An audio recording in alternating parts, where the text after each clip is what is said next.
So I didn't go back to bed, no.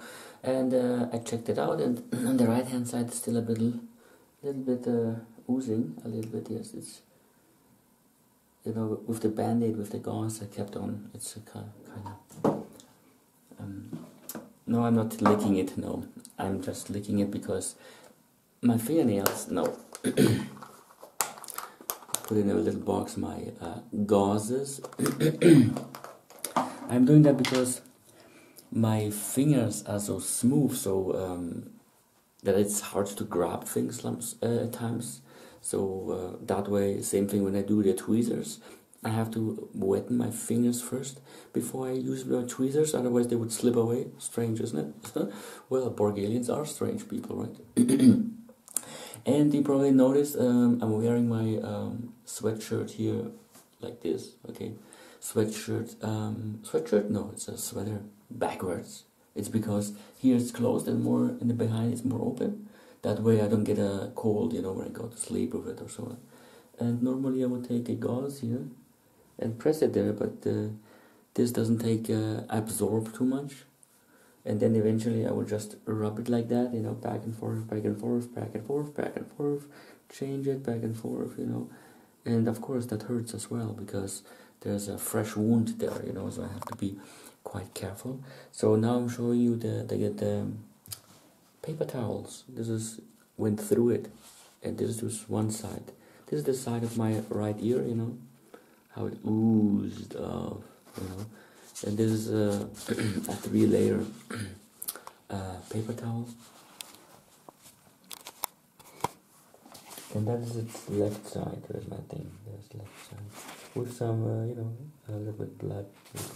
Didn't go through.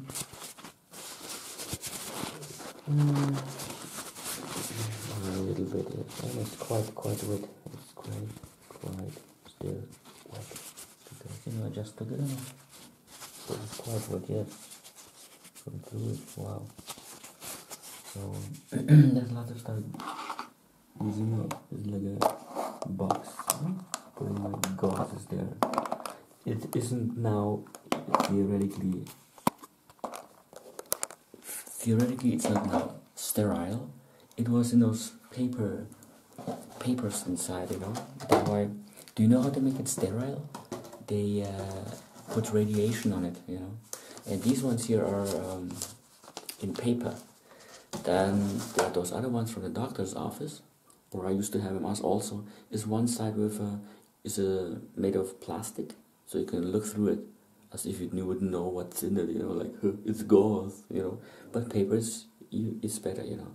So the what they call the glasses, they rest right on those wounds, you know. So they fit perfectly into it, and just above it is this bump, you know. So that's why those glasses fit perfectly. I think everybody has this bump, and right in this bump area, maybe it's normal, maybe not.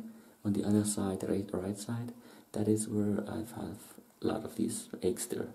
Maybe because it's soft tissue or more solid tissue, I don't know, you know. And also here below the ear, where it's ending, somewhere down here, you can put almost, not really.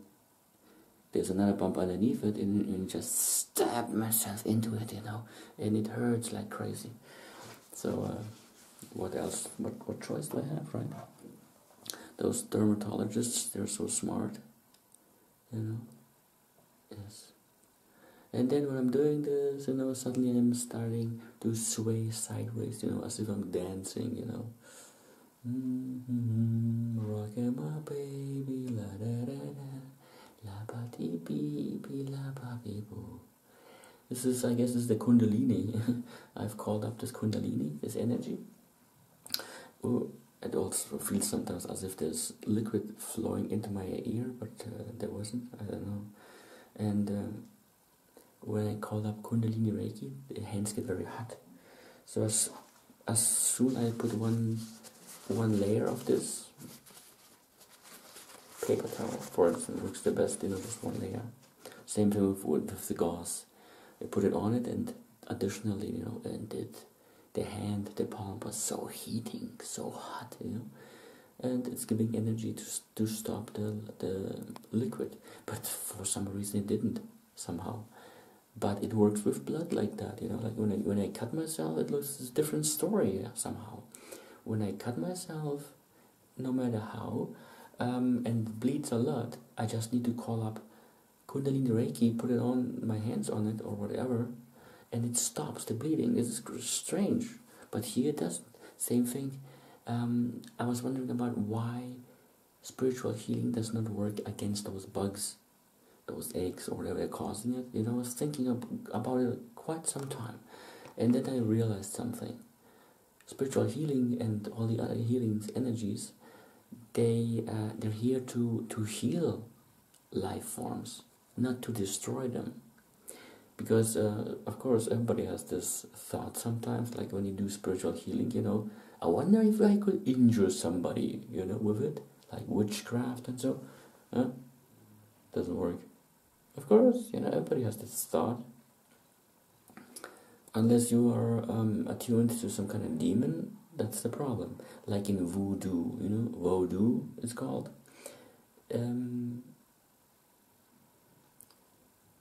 That you should take serious, because sometimes I want justice as well against people. And there's one, it's a baron, you know, like a king, queen, and a baron, B-A-R-A, baron, B-A-R-O-N, baron. It's called Baron Samedi. Samedi, I think it believes it says something like Saturday, it means Saturday in African.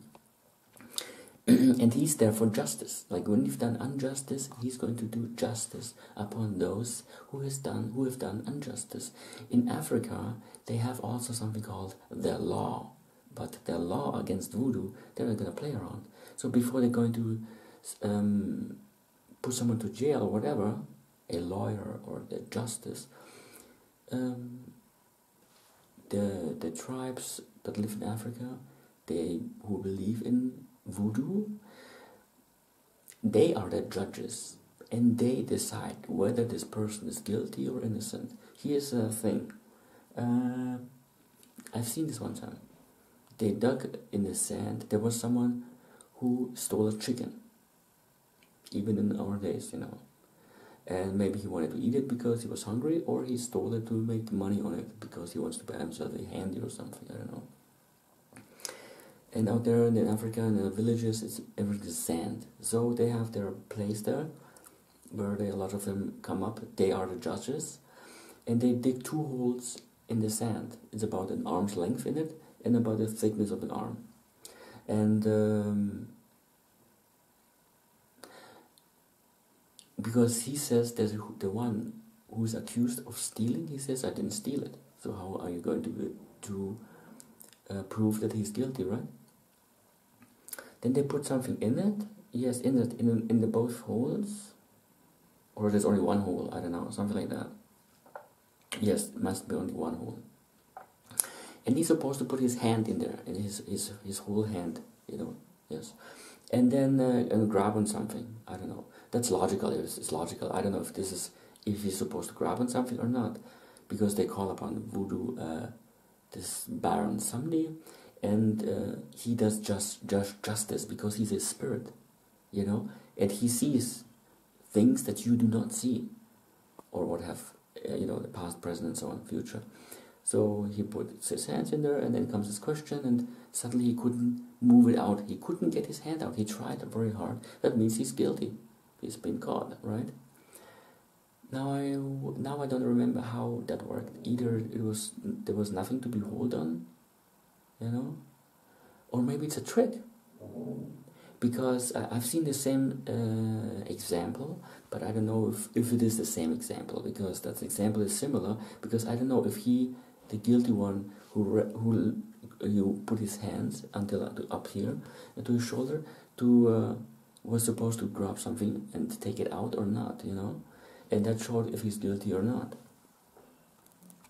Maybe he didn't, I don't know, because I've seen the same experiment some scientists did on monkeys, on what's it called, those looked like a dog, a very colorful pavian, right?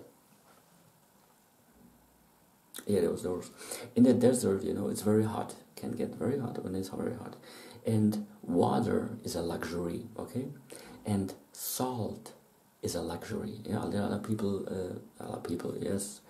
Animals need that salt as well, you know, but it's hard to find. And when they find it, then they love it, they eat it, they lick on it like candy. Those monkeys. And then there are those termite things, hills. So this person who lives in Kalahari, you know, walk around with a spear and so on to live up there. You have to know a lot of things. He is thirsty, but before he gets really, really thirsty, he makes sure that he's not going to die on it, right? So he makes into a termite hill, he digs a hole into it, about an arm's length. And at the end of it, it has a hollow part. So a fist can be made like a monkey, like from those monkeys. They're about the same like we have humans. So because this is what I'm resembling or thinking of, that maybe that's the idea with Baron Samedi. Exactly, that's what I thought. Yes, I'm talking about Baron Samedi, you know, Morgelian. And then after he was finished,